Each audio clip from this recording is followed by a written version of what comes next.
मैं अपना assistant messages के लिए नहीं रख सकता, क्योंकि दवाई तो मैंने बतानी। बिल्कुल। असिस्टेंट मैं रख सकता हूँ कि चलो कोई दवाई बना दे, वो एक उसको मैं बता दूं कैसे बना दे, वो बना दे, वो तो रखे जा सकते हैं।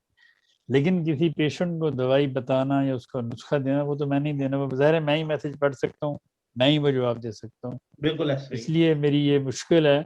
तो मैं अपने सुनने और देखने वालों से माजरत ख्वाह कि मैं उनका वक्त पे जवाब नहीं दे सकता। कई लोग बड़े खफगी का इजहार करते हैं, नाराज़गी का इजहार करते हैं कि जी आपको मैसेज किया था और आपने जवाब नहीं दिया। भाई मेरे, मैं क्या करूं, मैं मेरी नज़र में अगर पड़ गया तो मैं जवाब दे दूंगा। अगर मैं वैसे, मुझे क्या पता किसने कब मुझे मैसेज किया हुआ है।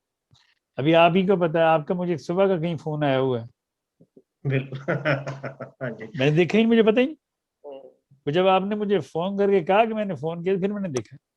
सही। तो इसलिए मैं माजरत खाऊं, लेकिन मैं दिन रात खुदा के फजल से जितनी मेरी हिम्मत है मैं कोशिश करता हूँ कि मैं सबको जवाब दूं, सबके साथ मैं इन टच रहूं।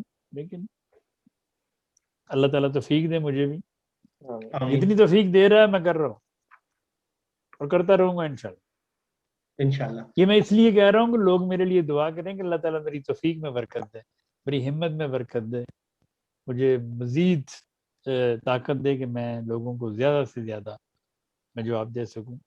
4 घंटे तो आज मैंने दिए हैं, तो अभी भी 2-3 घंटे और दूंगा, लेकिन उसके बावजूद भी इतना मैसेज है मैं पूरा नहीं कर सकता।